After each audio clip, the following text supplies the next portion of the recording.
Hello friends, जब हम Feb month का जीएसटीआर 3B फाइल कर रहे हैं तो वहाँ पर जो फाइलिंग का ऑप्शन है डीएससी से ईबीसी से वो शो नहीं हो रहा है, वो इनेबल नहीं हो रहा है, वो हाईलाइट नहीं हो रहा है। मैसेजेस आ रहे हैं, लोग थोड़ा बहुत परेशान है कि ये 3B का मतलब फाइलिंग क्यों नहीं करने दे रहा है।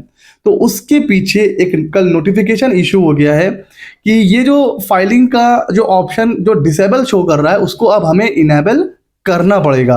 और ये क्यों हो रहा है, ये लिखा हुआ है कि kindly follow the above interim procedure. ये जो प्रोसीजर यहाँ पर डिफाइन किया गया है इसको हमें फॉलो करना है। कब तक? Till the issue is resolve on the portal. Portal पे कुछ इशू चल रहा है, जब तक वो रिजॉल्व नहीं हो जाएगा तब तक हमें एक एक्स्ट्रा स्टेप लेके चलना है, तब हम 3B फाइल कर सकते हैं। वो एक्स्ट्रा स्टेप क्या है कि फेब 2026 से जो जीएसटी पोर्टल पर ऑटो पॉपुलेट होती है ना टैक्स लायबिलिटी, वहां पर अभी ब्रेकअप आ जाएगा। कैसा ब्रेकअप आएगा? On the basis of document dates of supply reported in GSTR 1(1)A या फिर आईएफएफ। आपने जीएसटीआर 1 या 1A में जो अपनी आउटवर्ड लाइबिलिटी जो इनवॉइस चढ़ाते हैं वो किस पीरियड का है, वो करंट पीरियड का है कि वो किसी प्रीवियस पीरियड का है। अब यहाँ पर दोनों का बाइफरकेशन आने वाला है, उसको हमें कंफर्म करना है। After offsetting the liability in GSTR 3B, tax payer are required to click on the tax liability breakup as applicable available on a payment page and confirm the breakup of liability by clicking the save button। हमें breakup वहां पर क्या करना है, confirm करना है। उसके बाद आप देखोगे taxable will be able to proceed with filing form GSTR 3B using EBC और टीएससी। मतलब करंट ईयर का कौन सा टैक्स है और प्रीवियस टैक्स पीरियड का कौन सा टैक्स है, दोनों का बाइफरकेशन आएगा। अगर मैं आपको लेके चलूँ पोर्टल पर तो ये देखिए, जैसे ये 3B है, अभी मैं प्रोसीड टू पेमेंट कर रहा हूँ। तो जनरली क्या होता है, प्रोसीड टू पेमेंट करने के बाद यहाँ पर जब हम प्रोसीड टू फाइल करेंगे यहाँ पर, तो यहाँ पर प्रोसीड टू फाइल का ऑप्शन आता है। बट अभी आप देखोगे तो ये डिसेबल शो हो रहा है। तो इसका क्या मतलब है, वहां पर एक नया स्टेप यहाँ पर ऐड हुआ है, tax liability breakup as applicable. ये दिख रहा है ना आपको? तो इस ऑप्शन पर हमें करना होगा एक बार क्लिक करते ही यहाँ पर, अभी तो सिर्फ यहाँ पर आपको देख रहे हो कि फेब मंथ का आ रहा है।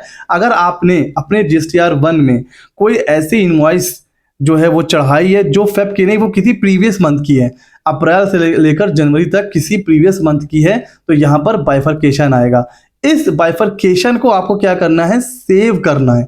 जब आप इसको सेव कर लोगे यहाँ पर, तो आप देखो लिख करके आ रहा है breakup of tax liability save under process.